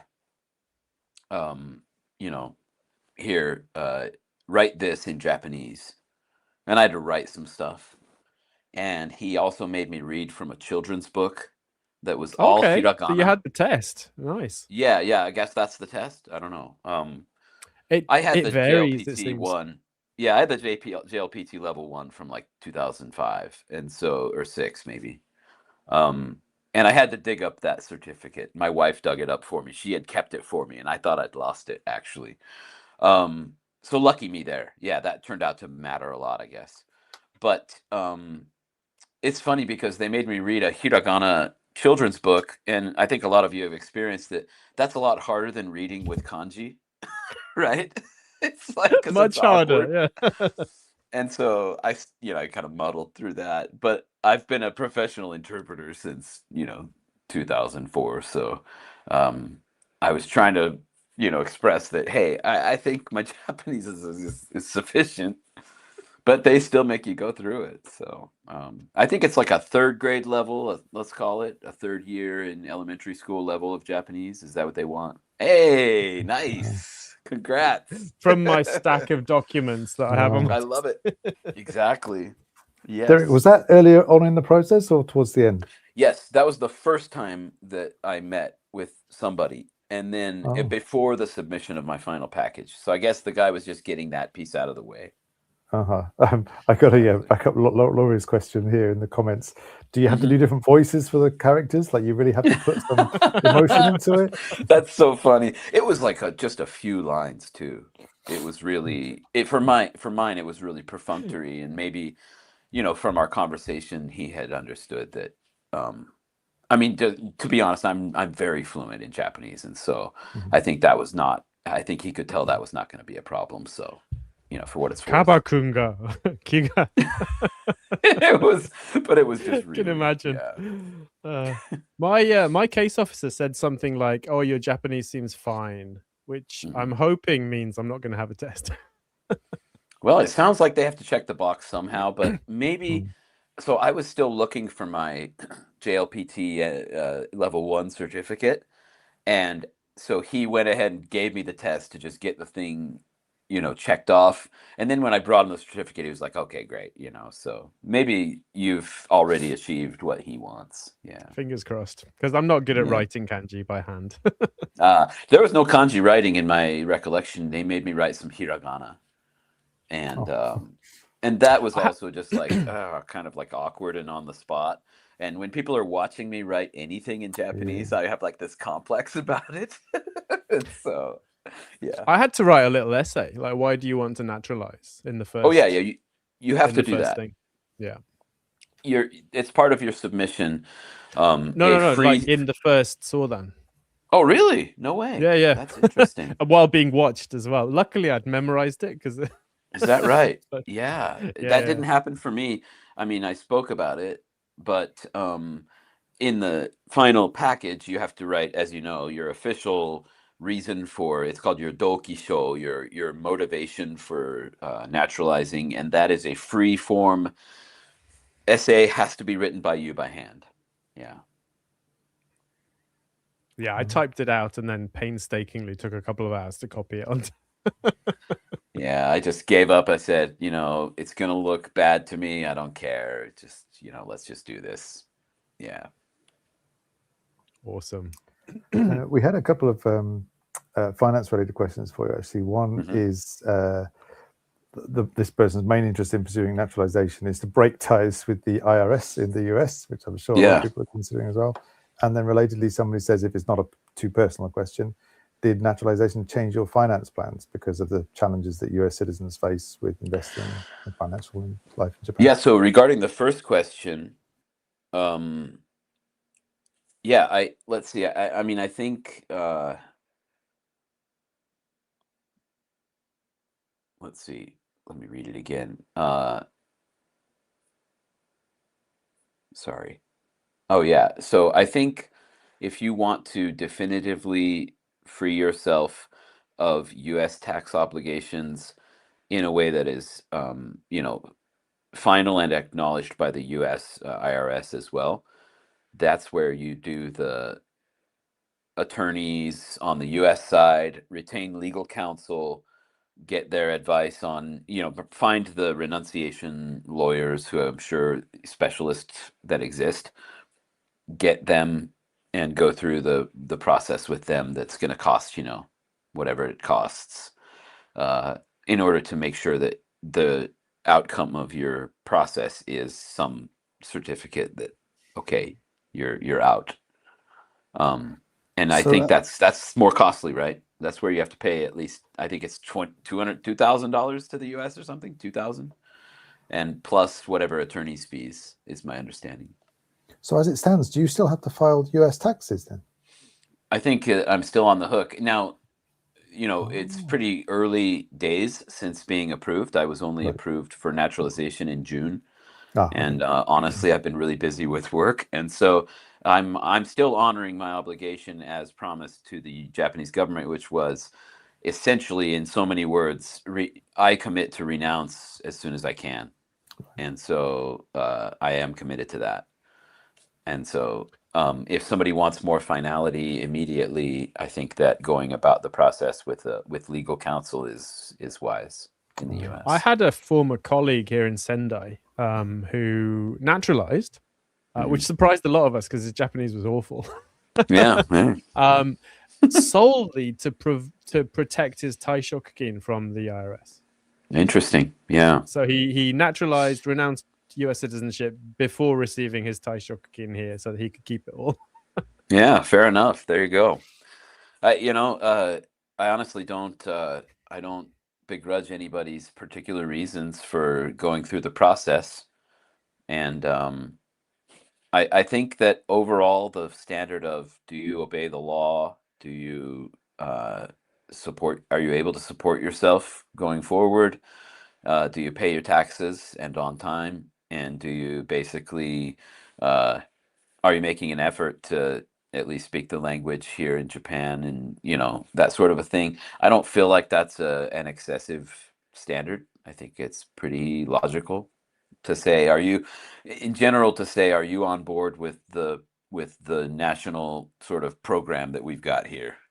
I think that's okay to say, Yeah, But you have to not be committing to overthrowing the Japanese government as well. That's a condition. yeah, exactly, right. But I mean, I sometimes see people, honestly, I see people griping online about not getting their visa renewed at the length they wanted, or being able to get permanent residency because they've been missing tax payments or something. And I mean, I understand that everybody has their circumstances and it may not have been in their control, but at the same time, I think it's reasonable for a state to say, well, you need to support yourself and you need to obey our rules before, we're going to give you that sort of a privilege, which it is a privilege. And sometimes I think people sort of, based on nothing, assume that they're entitled to just be in another country that's not originally their country. And it's like, well, I think it's reasonable to have a standard about that. Did you go through some kind of psychological test as well? Like, I don't think so. What do you see in this shape or something like that? Oh, right. Yeah. Rorschach. No, not that I know of, but it's, as many people have observed, the process is very opaque. Yeah. I don't know what behind the scenes the caseworker on my end is reporting to. I'm sure they're reporting to somebody with more authority than them inside the Ministry of Justice. And I remember the caseworker on my end discussing with me about how the higher ups have said, this or that about your application or about your information. And can you give us any more information about this thing or that thing, such as how your company was doing in COVID? Your company was losing money during COVID. Can you explain that a little better for us? And I wrote a whole letter, is what I did. I said, okay, my caseworker isn't a business expert, and I'm going to go ahead and I'm going to explain all of the reasoning for my business losing money during COVID. And I'm going to address it to the Minister of Justice, which is how you address everything you submit. And I'm going to say, dear Minister of Justice, let me explain about my company during COVID. And here's why I think it makes my company completely still legitimate and viable. And I also, in fact, think that it's a good thing that I kept my Japanese employees fed completely during COVID, during a crisis, without taking government money. And please take that into account in my application. Signed, Derek, kind of a thing. So I think that the process is very opaque behind the scenes. And they may very well be asked, in other words, the caseworker on my end may very well be asked by somebody on the Ministry of Justice sort of headquarters end, what do you think about this person? Do they seem stable? Do they seem, whatever? It could very well be part of it. Yeah. Maybe they asked my wife too, and she kindly skirted around the fact that I'm not normal. So is Derek psychologically stable? Yeah, exactly. Bad question for my wife to answer. Yeah, exactly. I would really like to look at this question just now from the chat, which is, would you recommend starting your own business as a path to PR or naturalization? Oh boy, that's a great question. I would not recommend it as a fast path by any means. No. Yeah. So my wife runs a business, and it's a nightmare. Whereas if she worked at the supermarket, I would need to get 2 pieces of paper. She has a business. I needed to get like 15 different complicated, things, accounts, statements of whether she withheld, that's a great insight. Local taxes and stuff. So if your spouse has a business, basically they're going to be evaluating that as well, whether that business can support you. In other words, Ben, right? Yeah. I mean, but so that's whether huge, whether it's following the rules, right? Like, yeah. And so I mean, that's something I think for anybody who's watching to take into account. If your spouse is a business owner, they are going to get dragged through the fine-tooth comb of the Ministry of Justice as well, in conjunction with this, and are they ready for that? Because it's going to be a burden for them to get together the documentation. I had to provide my wife's bank books, and she was like, "I haven't shown these to you. Why am I giving them to the government?" You know, like, seriously, that's a really good point. Yep. But I would say, yeah, if you want to fast track to PR and to citizenship, I would say work for as viable and as prominent, honestly, as big an entity as possible, as stable an entity as possible. And be single. Yeah. Well, and don't live in Japan for a long time. Right. So I watch lawyer videos about naturalizing. That's kind of my hobby. Fun. And they say, yeah, if you're married, if you have a family, if you've lived in Japan for a long time, these are negatives for the process because you need so much more documentation, basically. Yeah, I mean, if you've lived here the bare minimum and you haven't got a family, it's very simple, right? And if you're an employee, right, you haven't got any weird businesses on the side. Yep. And another thing is just the longer you've lived and the longer you've been traveling internationally, the more of your every single entry and exit from Japan and every single entry and exit from every other country, you have to list all of that history. So get your old passports ready, and you'll have to do it day by day, everywhere you've ever been ever. And so that's really something. The other question, by the way, about finances, I was actually holding off on doing NISA forever because I knew I was going to naturalize, and I was told that would complicate things. And so actually I tried to, I went to a bank, one of the mega banks in Japan, and I said, hey, I'm thinking about doing NISA. And they were like, okay, what's your citizenship? And I'm like, well, it's currently in the US, but I'm planning on naturalizing. And they said, come back when you naturalize. Like, we don't recommend it. So that, for what it's worth. Otherwise, financially, it certainly has changed my thinking in the sense of, okay, I'm here really definitively, permanently. So I need to prepare for a life in Japan after retirement. And I'm doing that. Yeah, that's what awesome. And the way I'm doing it, by the way, is I'm trying to acquire at least a little bit of passive real estate related income. That's not like lucrative stock growth type of income, but it is, I think, stable if you have the right properties that are long-term viable to produce passive income, passive rental income. And so that's what I'm trying to do to answer that question. That's very Japanese as well, isn't it? Yeah. I'm trying to be a little bit very of a much Jinushi, a landowner.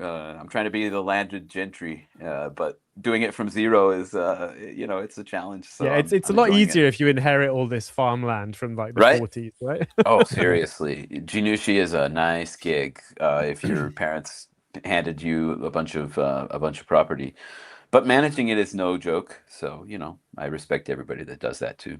Yeah. Is this what you were talking about last time you came on? It was, I think, 3 years ago, and you were looking at a building in Takao, near Takao Station or something like that. I know you got the cafe separately, but then you're also looking at another building, and you weren't completely sure what you might do with it, but it's got potential. And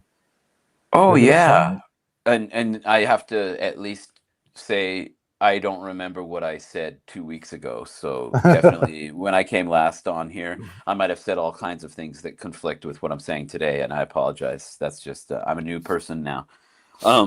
I did acquire a building in Takao, and that's where I put my company, and I leased the first floor to a cool vegan sandwich shop, by the way, that's near Mount Takao. So if anybody's interested, Takao Veg Stand is the name of it. But I actually acquired, and I blogged about this, and Ben noticed, I actually acquired the land behind that piece of land that's bigger in order to build a building eventually, and have it house my company, and then again expand the amount of space that I lease out to people. So I'm in the process of that. Yeah, actually this just last night at 11:30 this here time, US time, the credit union called me and said, "You're completely approved." So I'm really happy about that. Congratulations. Yeah. Wow. Yeah. Congratulations. So Yeah. another step forward. Yeah. Yeah. So that's my odd retirement strategy for Japan that is probably not advisable, but that's what I'm doing. So Can we book you in for another 3 years later to see how it goes? exactly. Yeah, do it. Hit me up. Awesome. So for me, one of the big kind of attractions of naturalizing is that I'll finally be able to use my kanji alias that I've been using since 2004. Oh, Everywhere. congrats. Nice. Everywhere, right? Very So nice. Yeah. at the moment, there's certain banks that won't let me use it. Like if I go to the ward office, they make me write my passport name as well as my kanji name and all the rest of it. So, but apparently, this Mhm. isn't something that you're interested in. So if you could walk us Oh through yeah. that, that'd be awesome. It's funny. I had heard since long ago that you had to have a kanji name, and I'd heard various, various things about name once you're naturalized. But the only requirement is that, the only limitation is that the koseki, the household registry, cannot have Roman letters. It cannot have alphabet on it. And so, at the very least, your previous name needs to be rendered in katakana on the koseki that is issued for you when you become a Japanese citizen. So I actually went that route. My name's Derek Wessman in English, and I just rendered that completely in katakana and called it a day. In my case, I like my name. I don't have any problem with it, and honestly, my family's always been Westman. For some folks, when they get married to a Japanese citizen, they go with the Japanese name, or they have their kids be that Japanese name on the koseki, etc. But in my case, we were all Westman, and so it would have been arduous for my family to suddenly switch family names. So I didn't Right, want to because do your that. wife has to match your surname, Yeah, right? Once yeah, you're yeah. a Once you're Japanese on the citizen. same koseki, and the side note that I talked about in my blog is you have to sort of propose to your wife again, because she has to be added to your family register to be a couple in Japan. It's literally nyuseki is putting your spouse onto your family registry, or vice versa, is the act of marriage in Japan. And so you have to say to your wife, "Do you want to do this again? You want to re-up with me?" So luckily she said yes. Side note there. But I just kept my name the same. And honestly, if I could go back, I would probably choose my wife's maiden name, because it's a very common Japanese name, Inoue, and it's very easy to write. And it's what I use for restaurant reservations. And so I would probably go back and do that way. But such Yeah, as it mine's is, I've Tanaka, kept so it. it doesn't get easier than that. Yeah. Oh, Tanaka. Yeah, that's prime. So anybody that's not desirous to change their name to kanji, no worries there. But if you want to have a kanji name, go for it. For me, if I wanted to go kanji with Westman, I just end up having to have 3 characters, and it just starts getting ridiculous. So for me, it was a no-go. Yeah. My wife was like, "Why are you choosing Tanaka? Why don't you get something cool like Fujiwara or something like?" Right?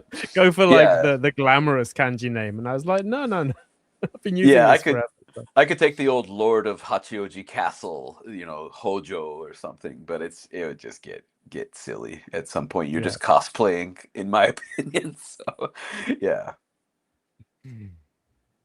Cool. You mentioned your company, and so we had a question here. What kind of company does Derek operate? It sounds so impressive to have started one's own business before even naturalizing. You got it on your name on the display there, Jataki Company. Is that the one?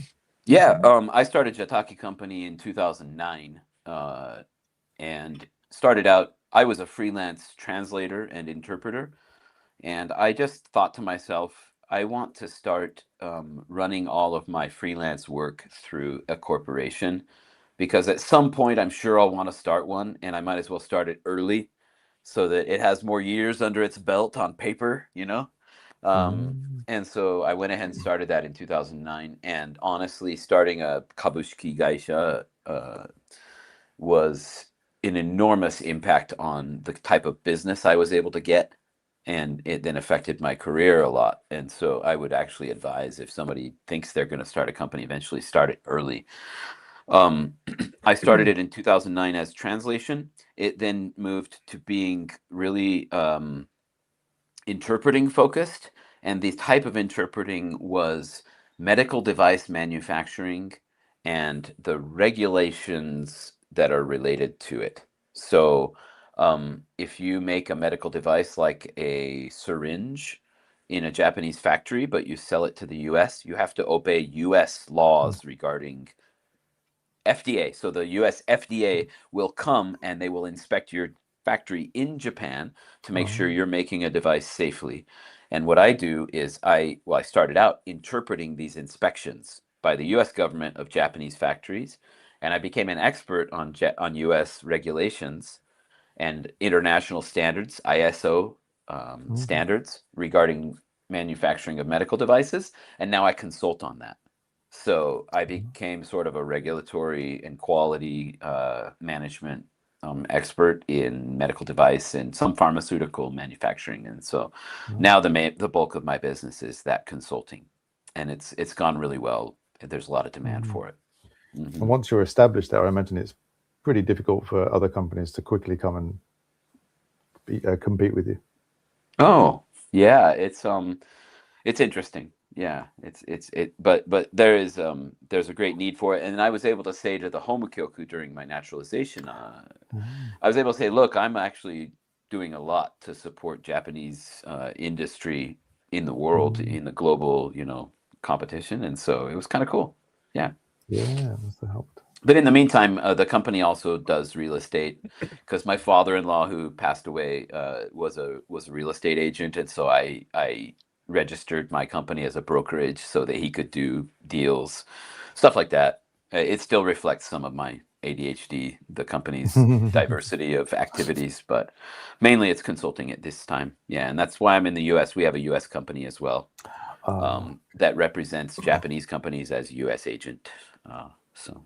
Anyway, it's a fun business. Wow. Very cool. Have you completely ruled out politics? Yeah, for the moment, there are a few reasons. I was going to run for city assembly, and honestly, I had the sort of support to succeed one of the city assembly people in Takao who was retiring. But it's not an easy job, and it's not easy on family life. You spend a lot of evenings at meetings and at various community functions. You're also basically doing somebody else's election every year. You're helping people for the prefectural or Tokyo election, national elections, mayoral elections, and then your own city election. And it's a 4-year cycle. So if I were to become a Hachioji City Assembly member, I'd basically be doing other people's elections all year. And if I want to have my company, honestly, my company now pays me a lot more than I would get as an assemblyman, and so I'm not as inclined to go into it. But I am involved with trying to support city assembly members who I think are doing a good job for my community, and so that's one thing with naturalizing. I can now give them money. So. Right, yeah. Yeah. So I'm trying to do participate more fully in the political process. Yeah. I'll continue to be, I think, involved with that. And in the shadows, as opposed to on the podium. Yeah, exactly. And my political boss, I've continued to go to staff meetings and sort of be like a really very small part-time aide to a member of the Diet, and that helps with my business consulting and government affairs and a little bit of that. There's a comment that my wife babysat your kids. Wow. We need to please email me. That's Amy. I think I know who you are, Amy. That's awesome. Amy, on the small world. On the link to Derek's company that we shared earlier, there is a contact button on there. So maybe Amy, you can. Yes, absolutely. Please. Yeah. Wow. Okay, so you talked about naturalization, you talked about property. So we just got this question from Hello Tokyo T7C. And they say, I recently got my PR, but still feel very anxious as they rejected my naturalization application due to the time limit. Should I make big decisions like buying property or just invest in home country? I don't understand what time limit means in this context. I This guess year they changed the amount of time you have to be resident. So it was 5 years, and then they changed it to 10 this year suddenly, and they applied it to all existing applications retroactively. So yeah, that's and I've heard about that. That's kind of a bit of a, I think that's a shame to change the rules as things are going, and that's too bad. But I don't know. I've owned property as a non-citizen since long ago, actually, because my father-in-law was a real estate person. He put some property in my name really early, since I arrived I think maybe he put it in my name in 2005 or so. And I sold property and purchased a house and got a home loan somehow. I never got PR, by the way. Now that is a shocking. Yeah, so I was like the OG guy who keeps getting another spouse visa. The people at the office, the immigration office, were like, "Why don't you just get PR? Like, what's wrong with you?" And I just was always thinking to myself, well, if I'm going to get the PR package together, I might as well get my naturalization package together and just do it. But I'm ADHD, so I kept putting it off. And so then the 5 years would roll around and I'd just have to renew my spouse visa. But my point is, I owned property, and until they change the laws, and they may very well change the laws about who can own property in Japan, but at the time, there was no limitation on what property I could own as a non-resident or as a non-citizen, resident of Japan. And so what I would say is, should you hold off on buying property, I don't think that's going to affect your. I don't think naturalizing is going to affect your property ownership at all. So go ahead and own it is what I would say if you want to own property or invest. Especially if you've got PR. I think what matters is programs like NISA or IDECO or 401ks or what have you in the various, employment situations of being in Japan or being employed by a company that's not in Japan, et cetera, et cetera. Those things, I think, get somewhat complicated when you change citizenship somewhere along the way. And that's where I think you would run into some troublesome complications that I don't understand and would not advise you on. But be careful about that. But if you just own a piece of real estate, I don't think that's a problem. Yeah. Cool. Yeah, I don't think there's much issues in terms of financial accounts either. It's just you just give them your new name and they update the records. Yeah. Oh, I see this latest comment. It says, I've been told as an ordinary resident that I'm limited to a single primary residential property. I don't think that's the case.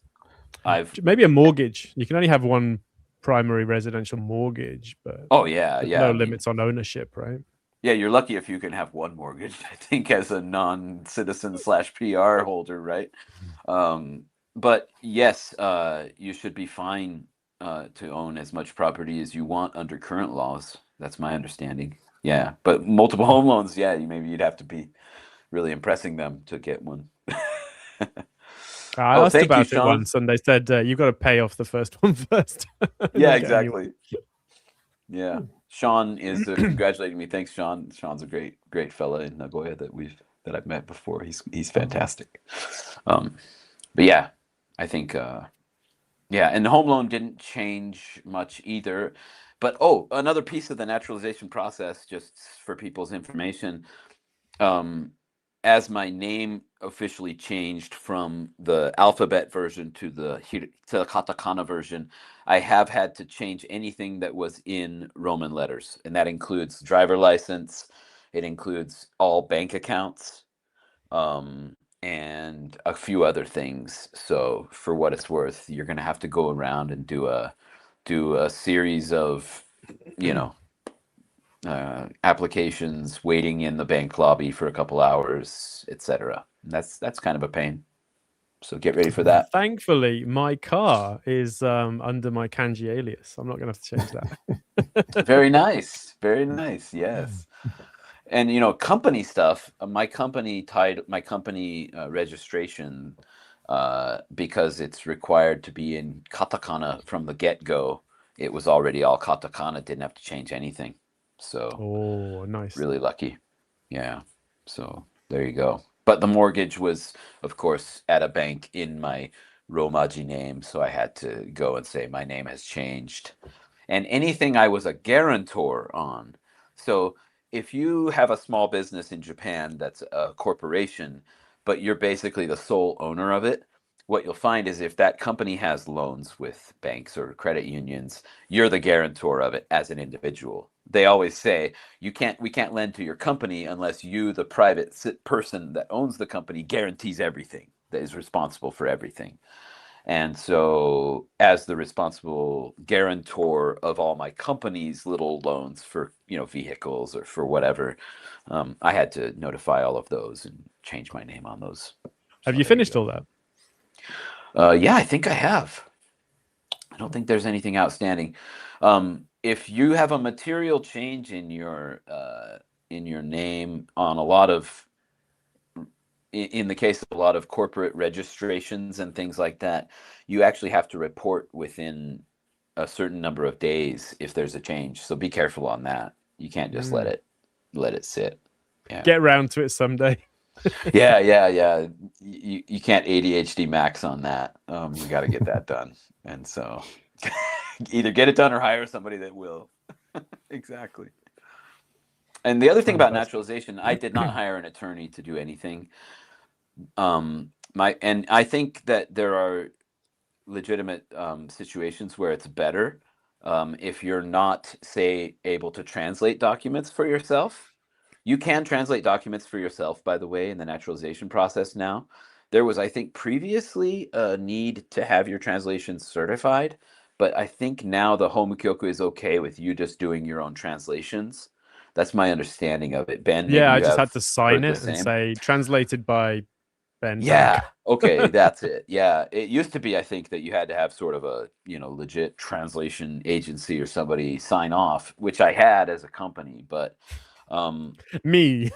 yeah, I am the yeah. legit translation agency. Well, it was like, Jataki Company assures this is a translation of, that's sound. But my thinking on the attorney, whether to retain a bengoshi or a whatever, a shiho shoshi or anything like that, was in the end, they're just going to be a taskmaster that says to me, get me this document, get me this document, get me this document.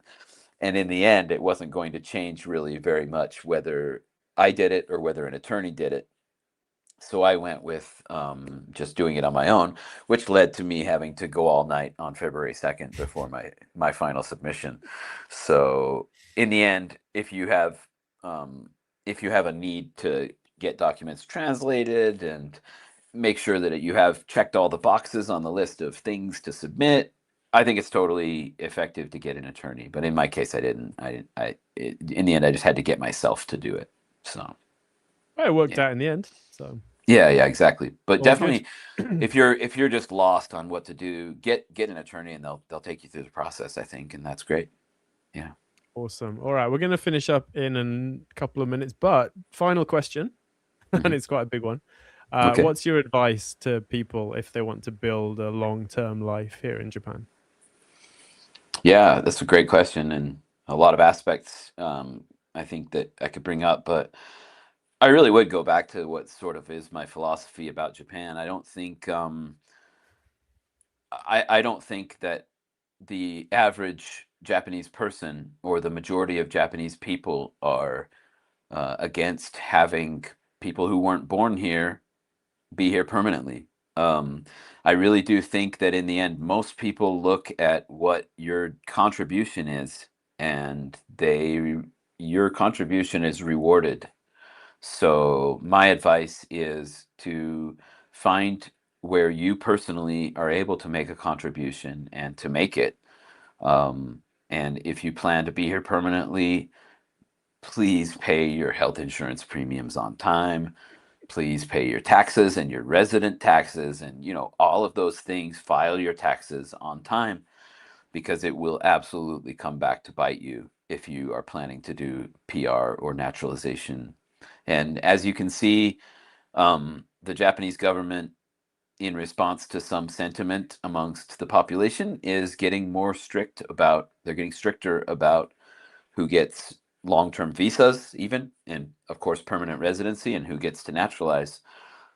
Whether all of the points and all of the motivations for making it stricter are right or wrong isn't for me to say, but I think that it was pretty loose previously in a lot of ways, and they're trying to correct that, and I think that that's not a bad thing. And so all I would say is follow the law, get your payments in on time, and be respectful of what I think the government and Japanese people as a whole have basically said. This is our program, this is our society, and if you want to be part of it, you know, we want you to check these boxes. You know, that it is what it is. So definitely get your ducks in a row as early as possible, you know, and but make a contribution. I think that most people are really good humans overall, and Japanese people are regular humans. There's a lot of people, a lot of different kinds of people, but most people look at your contributions and will say, wow, okay, you know, this person wants to be part of us and part of our community, and just be part of the community and you'll be happy. That's my philosophy on it. Oh man, yeah. Fantastic. Well, thank you so much for joining us at stupid o'clock in the morning. No, thanks for having me. Really good talking to you. It's been a good one. We've got a lot of thumbs up. I think, yeah, looking from the comments, people are very appreciative of your time and advice. Thank you. Oh, thanks so much. Still hoping to come visit you in Takao sometime. Yeah. Maybe have a vegan sandwich. Yeah, have a vegan sandwich downstairs. They seem to be good. So do it. But yeah, I'll keep you updated on how the building goes and all of that. But yeah, you guys do great work. It seems like a lot of people are so helped by what you're doing, that you have so much, you know, that's why you have so much participation and so many people. Whenever Ben links my blog like notifies me like it's an emergency because so many people come visit. And I'm just like typing, you know, my stupid musings to the universe, and so it's always like mortifying. All these people are looking at it. But anyway, I really appreciate that, and you guys do great stuff. So keep at it. Awesome. All right. Well, enjoy the rest of the day. Have a good trip, and all right, get back safely. Thanks a lot. Yeah. Thanks a lot, Derek. Everybody. Appreciate it. Cheers, Derek. Thanks for watching, everyone. See you in November. See ya. Bye.